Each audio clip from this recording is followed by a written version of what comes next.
A trip back to 1977 now. Gather around because I want to take you on a little trip. Imagine it's 1977. The world was a very different place, wasn't it? We had questionable hair, even more questionable trousers, and television was the center of the universe, and on that television, a show appeared so brilliantly daft you couldn't help but watch. I'm talking, of course, about Mind Your Language. If you tried to pitch it today, you'd probably be gently escorted out of the building. But back then, it was just the ticket. A classroom of international students all trying to learn English from a very flustered teacher. It was simple, it was silly, and it was absolutely wonderful. A breath of fresh, slightly confused air. So, what was the secret sauce? Why did a show so formulaic capture the hearts of a nation? For starters, the characters. Oh, the characters. The passionate Italian, the ever-so-polite Sikh, the glamorous French au pair, the ever-confused Greek. Each brought their own flavor of chaos. Their interactions were the heart.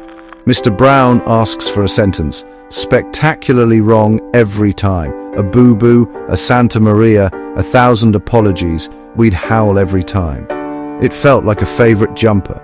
Beneath the silliness, a funhouse mirror of a changing Britain. Misunderstandings, clashes, and a real sense of community. Watchable with everyone, grand to nephew, and still fondly remembered.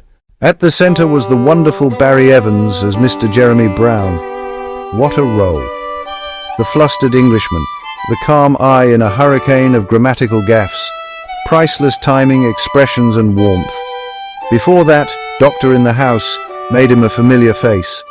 As Mr. Brown, he captured the nation's heart. Later years brought challenges, typecasting, and a step back from the limelight. He chose a quieter life. Working as a minicab driver, he passed in 1997 at just 53, a shock to all who loved him. The outpouring of affection was real and vast. His performance is timeless, funny, sympathetic, and deeply human. You wanted his students to finally grasp ear and ear. Thank you for the lessons, Mr. Brown. Oh, Giovanni, the Italian stallion of the EFL class, the king of malapropism, Santa Maria. Every time he appeared, you knew you were in for a treat.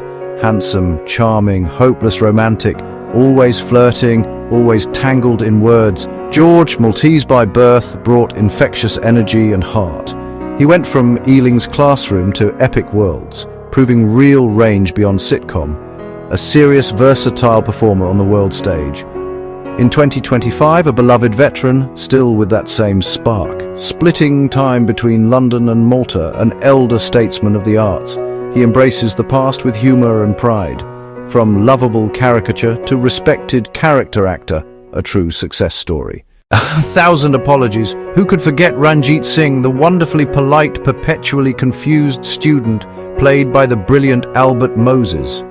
The humor came from innocence and effort, not mockery. Albert hailed from Sri Lanka, a working actor you saw everywhere. Versatile, reliable, beloved. Later years in Australia, stage and television, respected by peers. He passed in 2017 at 79. Fans mourned with real affection. He broke barriers in an era with too few roles for Asian actors. He gave the character dignity and sweetness, impossible to dislike. We weren't laughing at him, we were cheering him on. For that, 1,000 thanks, not apologies. Ooh la la, every 70s sitcom needed a bit of glamour. In Mind Your Language, that was Danielle Favre, played by Françoise Pascal, fiery, confident, and oh so quotable. A signature line that never failed. Born in Mauritius, through France to the UK, model and actress. Before the show, she already shone on screen. Afterward, she explored other passions, including design. She moved to the United States, ever reinventing.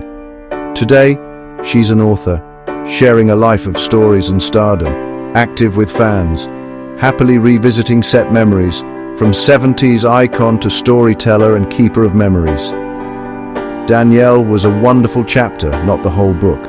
Chic and charismatic as ever, grace across decades. The classroom was filled with many wonderful characters and actors with unique journeys.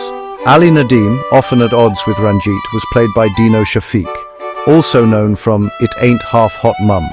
Dino passed in 1984, not long after the show ended, a gentle presence still missed.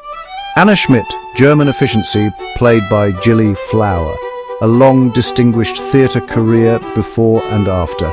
She passed in 2001 at 92.